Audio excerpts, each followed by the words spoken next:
రేవంత్ రెడ్డి తెలియకుండానే సిట్టేసిండ్రు అంటే Revanth రెడ్డే home minister, Revanth రెడ్డే ముఖ్యమంత్రి. రేవంత్ రెడ్డి తెలియకుండా సిట్టు పడుతుందా?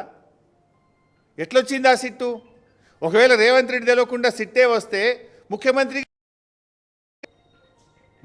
నువ్వు ఫెయిల్. నీకు పాలన మీద పట్టు లేదు, నీకు పరిపాలన మీద పట్టు తప్పింది. నువ్వు ముఖ్యమంత్రిగా పనికిరావు ఆ కుర్చీకి.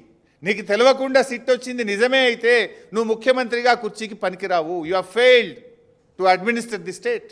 మీరేమన్నా సర్కార్ నడుపుతున్నారా, సర్కస్ నడుపుతున్నారా? ముఖ్యమంత్రి తెలియకుండానే సిట్ వస్తుందా? రేవంత్ రెడ్డి గారు నిన్న మాట్లాడిన వ్యాఖ్యలు చాలా తీవ్రంగా మేము ఖండిస్తూ ఉన్నాం. బీఆర్ఎస్ జెండా గద్దెలు కూల్చాలని మాట్లాడుతుండు. బిడ్డ, నువ్వు బీఆర్ఎస్ జెండా గద్దెల దోలికొస్తే నీ గద్దె కూల్త జాగ్రత్త అని చెప్పి హెచ్చరిస్తూ ఉన్నాం. దుమ్ము అయిపోతావు బిడ్డ నువ్వు. అయినా బీఆర్ఎస్ పార్టీ నువ్వు కూలిస్తే బీఆర్ఎస్ పార్టీ ఏదో జెండా గద్దెల్లో లేదు, ప్రజల గుండెల్లో ఉన్నది బీఆర్ఎస్ పార్టీ. బీఆర్ఎస్ పార్టీ జెండా గద్దెల్లో నువ్వు కూలిస్తే పోయే పార్టీ కాదు.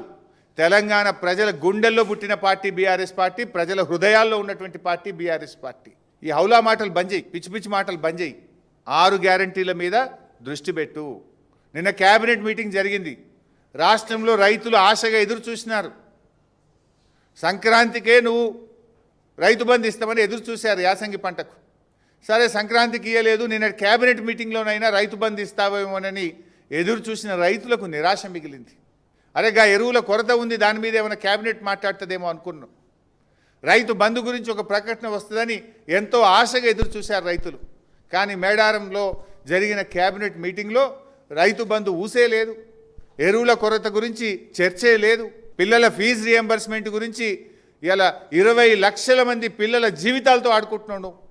నేను క్యాబినెట్ మీటింగ్లో గా పిల్లల ఫీజు రియంబర్స్మెంట్ గురించి ఒక చర్చ తీసుకుంటారేమో, నిర్ణయం తీసుకుంటారేమో అని ఎదురు చూసిన 20 లక్షల ఎస్సీ, ఎస్టీ, బీసీ పిల్లలకు నిరాశ మిగిల్చినావు కదా నువ్వు.